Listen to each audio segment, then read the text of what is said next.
On this particular morning at The View, just 2 days after his Oscar triumph, Joy Behar decided that Michael B. Jordan's crowning achievement needed to be questioned, dissected, and diminished. She came armed with theories about vampire movies and convenient timing and whether he really deserved to stand among the greats he had thanked. What she didn't expect was that the man who had just reached the pinnacle of his profession had been preparing for skeptics his entire life. She thought she would expose some cracks in his golden moment. Instead, she would be the one to crumble. Subscribe and drop a comment below, because what you're about to witness is a masterclass in how to defend your legacy without ever losing your composure. The View studio felt electric when Michael B. Jordan walked onto the set. The Oscar buzz was still fresh, the clips from his emotional acceptance speech still circulating on every platform. At 39 years old, he had achieved what many thought would never happen. The action star, the pretty boy, the guy who took his shirt off. He had silenced every critic with a single golden statue. His journey to this moment had started over 20 years ago on The Wire, where at just 15 years old, he had played Wallace, the young drug dealer whose death remains one of the most devastating moments in television history. That performance had announced him to the world as someone special. From there, Friday Night Lights, Chronicle, and then the collaborations with Ryan Coogler that would define his career. Fruitvale Station, Creed, Black Panther, each role building toward this moment. Each performance proving that the pretty face contained depths that most people refused to see. His smile was warm but carried something new, a quiet confidence that came from finally being recognized at the highest level.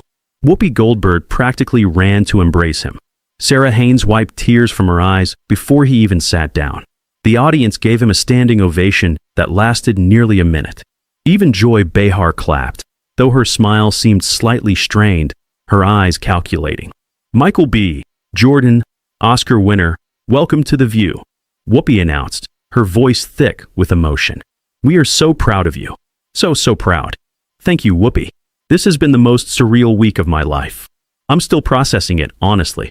That speech, Sarah said, leaning forward. When you thanked Sidney Poitier, Denzel Washington, all those legends. I was sobbing. The whole country was sobbing. Michael's expression grew serious for a moment. Those names mean everything to me. I stand on their shoulders. Every black actor who came before me, who fought battles I'll never have to fight, they made this possible. I wanted to honor that. Speaking of honor, Joy interjected, and there was something in her tone that made the warmth in the room drop by several degrees. Let's talk about Sinners. A vampire movie. You won the Oscar for playing vampires in the Jim Crow South. Don't you think some people might question whether that's really Oscar-worthy material? It's not exactly Schindler's List. The question landed like a cold splash of water on what had been a celebratory moment. Michael's smile faded slightly, but his composure remained intact. I think the Academy voters, who are industry professionals, decided it was Oscar-worthy. That's kind of how the process works, Joy. But you have to admit, the Academy has been criticized for trying to be more inclusive in recent years. Some people wonder if your win was about the performance or about checking certain boxes. The accusation was barely veiled. Sarah's mouth actually fell open. Whoopi's expression hardened into something dangerous. But Michael remained calm, his voice steady. Let me make sure I understand what you're asking. You're suggesting that the Academy gave me the highest honor in our industry not because of my performance, but because of my race. I'm not suggesting anything. I'm asking questions that people at home might be thinking. Are they? Or are you thinking them and projecting that onto an imaginary audience? The counter was precise and devastating. Joy's face flushed slightly. I'm simply pointing out that Sinners was a horror film, a genre film. Historically, those don't win Best Actor. So people are naturally curious about why this one did. Michael leaned forward, and there was something in his eyes now that suggested Joy had made a serious miscalculation. Let me tell you about Sinners, since you seem to have reduced it to a vampire movie. It's a film about two black brothers returning to the Jim Crow South after World War I, trying to build something in a world that doesn't want them to exist. The vampires aren't just monsters. They're a metaphor for the predatory systems that fed on black communities for centuries. The supernatural horror mirrors the real horror of what black Americans endured. He paused, letting that sink in. I play twins, two completely different people with the same face. Smoke is charming, optimistic, believes in redemption. Stack is hardened, cynical, carries the weight of everything they've survived. I had to create two distinct human beings and make audiences believe they were watching two different actors. That's not genre work. That's craft. But it's still fundamentally an entertainment film, Joy pressed. Not a serious drama about serious issues. What's more serious than black survival in America? What's more dramatic than two brothers trying to protect their community from forces that want to destroy them? Just because there are vampires doesn't mean the themes aren't real. Get Out had horror elements. It was nominated for Best Picture. Jordan Peele won for Best Original Screenplay. Did you question the validity of that? Joy shifted uncomfortably. That was different. How? How was it different? Because you'd already decided that my work doesn't qualify for the same consideration?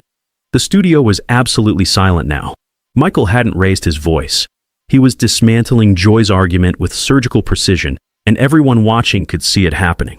Let's talk about the actual performance, Michael continued. For 6 months, I studied twins. Real twins. How they moved differently despite looking identical. How their voices carried different rhythms. How their experiences shaped them into separate people. I worked with dialect coaches to give Smoke and Stack distinct speech patterns from the 1930s Mississippi Delta. I changed my physical movement, my posture, my energy for each character. He leaned back, remembering the process. There were days on set where I would play Smoke in the morning and Stack in the afternoon. I had to completely reset my entire being between takes. Different walk, different way of holding my shoulders, different relationship to eye contact. Smoke looks at people directly because he believes in connection. Stack looks past people because he's always scanning for threats. Those details matter. They're what make two characters feel like two different human beings instead of one actor with a costume change. He looked directly at Joy. Ryan Coogler and I have been working together for over a decade now. This is our 5th film. He knows what I'm capable of, and he pushes me beyond what I think is possible. For Sinners, he told me, I need you to make people forget they're watching the same person. That became my mission. Every day on set, that was the standard. He paused. 16 Oscar nominations. The most in Academy history. 4 wins including Best Original Screenplay for Ryan. Best Cinematography for Autumn Durald Arkapaw, the first woman ever to win that award. $370 million at the box office. And you want to reduce all of that to a vampire movie that won because of identity politics? That's not journalism, Joy. That's dismissal. Joy tried to regain her footing. I'm not dismissing anything. I'm asking whether the timing was convenient. This was supposed to be Timothée Chalamet's year. Everyone expected him to win for Marty Supreme. Some people are saying you benefited from a split vote, from voters wanting to make a statement. A statement about what? About diversity. About representation. About giving the award to a black actor because it's been a while since one won in that category. Michael laughed, but there was no humor in it. Forrest Whitaker. 2007, Jamie Foxx. 2005, Denzel Washington. 2002, Will Smith. 2022, you want to know what those performances have in common? They were undeniable. The actors made it impossible to give the award to anyone else. That's what I did. I gave a performance that 3,000 Academy members watched and said, that's the one. Not because of my race. Because of my work. He straightened in his chair. And by the way, Timothée Chalamet was one of the first people to stand up and applaud when my name was announced. Leonardo DiCaprio hugged me for a full minute backstage. Benicio del Toro kissed my hand. Those men, my competitors, showed more grace in that moment than you're showing right now. They understood that we were all doing the work, and one of us was going to be recognized. That's how this industry works when people have class. The word class hung in the air like an indictment. Joy's composure was cracking visibly now. I'm just asking the questions that need to be asked. Someone has to hold people accountable. Accountable for what? For winning an Oscar? For being recognized after 20 years of work? What exactly am I being held accountable for here? For the narrative. For the way this win is being framed as some kind of historic moment when really what? Michael's voice was quiet but carried across the entire studio. Finish that sentence, Joy. When really what? Joy was silent. I'll finish it for you. When really you don't think I deserve it. When really you think the Academy got it wrong. When really you believe that a black man winning for a genre film somehow cheapens the award. That's what you're dancing around, isn't it? That's not what I said. It's exactly what you've been implying for the last 10 minutes. And I want you to know something. I've been dealing with people like you my entire career. People who see the face and the body and assume there's nothing else. People who dismiss my work because I don't fit their idea of what a serious actor looks like. People who move the goalposts every time I clear them. He stood up, but not to leave. He stood to make a point. When I was on the wire at 15, I gave a performance that still makes people cry 20 years later. Wallace's death is considered one of the most heartbreaking moments in television history. That kid trusted the wrong people and paid with his life. I carried that weight at 15 years old, dismissed as a child actor. When I did Fruitvale Station, playing Oscar Grant's final hours, critics said I was a revelation. I lived that man's last day. I made audiences feel his humanity so deeply that they wept in theaters. Still not enough for the Academy. He stood up straighter, the memories fueling him. For Creed, I trained like an actual professional boxer for over a year. I sparred with real fighters. I got hit for real. I transformed my body and learned a sport from scratch because that's what the role demanded. Ryan and I shot those fight scenes with minimal cuts because we wanted audiences to feel every punch. That franchise has made over $1 billion and introduced a new generation to Rocky's legacy. His voice intensified. And then Black Panther, where I created Eric Killmonger. A villain so compelling that audiences understood his pain even as they opposed his methods. I based that character on the real rage of Black Americans who've watched their communities be systematically destroyed. His famous line, "Bury me in the ocean with my ancestors who jumped from ships because they knew death was better than bondage." I wrote that line with Ryan. I felt it in my bones. And that movie changed what Hollywood thought was possible for Black stories. He shook his head slowly. Dismissed. All of it. Always some reason why the work wasn't enough. Why I wasn't enough. His voice grew stronger. And now I've won. I've stood on that stage and held that statue and thanked the people who made it possible. My mother was sitting next to me. My father flew in from Ghana to watch his son achieve his dream. And still, 48 hours later, I have to sit here and defend whether I deserve it. To someone who reduced my film to vampire movie without apparently understanding anything about what it actually says. He looked at Joy with something that wasn't anger. It was pity. You know what my mother said to me backstage after I won? She said, "Now they have to respect you." And I told her, "Mama, some people never will. And that's okay. Because I know what I did. I know what it took. And no one can take that away from me. Not the critics. Not the skeptics. Not Joy Behar." The mention of her name as a category of obstacle landed hard. Joy's face went from flushed to pale. "I think you're being oversensitive. And I think you're being deliberately provocative because you expected an easy target. The fresh Oscar winner riding high on emotion. Maybe I'd say something defensive. Maybe I'd get angry and give you a clip. But Joy, I've been preparing for this moment my entire life. Not the Oscar. This. The moment when someone tried to take it away." He sat back down, his composure unshaken. "I'm not going anywhere. I'm going to sit here and finish this interview with Whoopi and Sarah, who have shown genuine happiness for my achievement. But I'm done engaging with whatever this was. You've made your point, and I've made mine." Joy stood up abruptly, her chair scraping against the floor. "I don't have to sit here and be lectured." "Then don't. But remember that you started this. You came at a man on what should be one of the happiest weeks of his life, and you tried to diminish his achievement. That's on you, not me."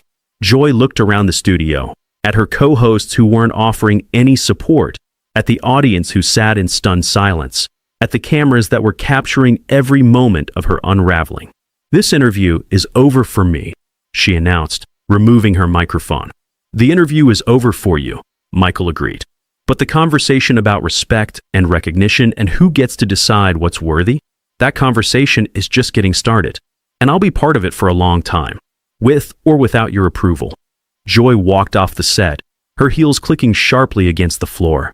Michael watched her go with an expression of calm satisfaction, then turned back to the remaining hosts. "I'm sorry about that," he said, his voice warm again. "This was supposed to be a celebration." "It still is," Whoopi said firmly. "Don't you dare apologize. What we just witnessed was a man defending his legacy with dignity. That's exactly what an Oscar winner should be able to do." Sarah Haynes wiped her eyes again. "I want to say something. What you did in Sinners was extraordinary. The scene where Smoke realizes what Stack has sacrificed to protect him? I couldn't breathe. That wasn't genre. That was pure, devastating human truth. Michael nodded, visibly moved. That scene almost broke me. Ryan shot it in one take because he knew I couldn't do it again. When I watch it, I don't see acting. I see everything I've ever felt about brotherhood, about sacrifice, about the things we do for the people we love. He paused, remembering something. You know, after the ceremony, I went to In-N-Out with my Oscar. Just sat there eating a burger, taking pictures with people. Because that's who I am. That's who I've always been. The kid from Newark who loves this work and loves connecting with people. The statue doesn't change that. It just means more people might finally see what I've been doing all along. He looked directly into the camera, and his voice took on the weight of everything he had just been through. To anyone watching who's ever been told their work isn't worthy, their achievement isn't real, their success is a quota or a trend or a fluke, I want you to know something. You don't owe anyone an explanation. You don't have to justify your excellence to people who've already decided to doubt you. The work speaks. It always speaks. And eventually, it speaks louder than every voice trying to diminish it. The studio erupted in applause. Not the polite applause of a talk show audience, but something raw, something that sounded like vindication. In the days that followed, the interview would become a cultural moment.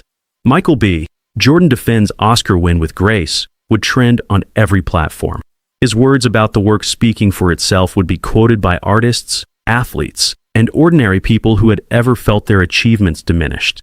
Joy Behar would return to the show the next day without addressing what had happened. When pressed by viewers and critics, she would insist her questions were legitimate journalism about industry trends. The defense would only deepen the backlash, as clip after clip of Michael's measured, devastating responses circulated online. Ryan Coogler would post a simple message that would be shared millions of times. This is my brother. 5 films together. 20 years of friendship. And he handled that moment exactly the way he handles everything. With intelligence, dignity, and truth. That's why he's a champion. And Michael would continue doing what he had always done. Within a week of the interview, his production company announced 3 new projects. The work continued. The excellence continued. Because that was the lesson his entire career had taught him. No matter who tries to diminish it, no matter who questions its worth, the work is the only answer that matters. That was the real Michael B. Jordan, not the pretty face or the action star or even the Oscar winner. Just a man from Newark who had spent 2 decades proving that talent and beauty could coexist. That genre films could contain profound truth. That the only validation that mattered was the one you gave yourself through relentless, undeniable work. And who had proven, on live television, that you could defend your crown without ever losing your composure. What do you think about this incredible confrontation? Was Joy Behar out of line, or was she just doing her job? Drop your thoughts in the comments below, and make sure to subscribe for more stories that will absolutely leave you speechless.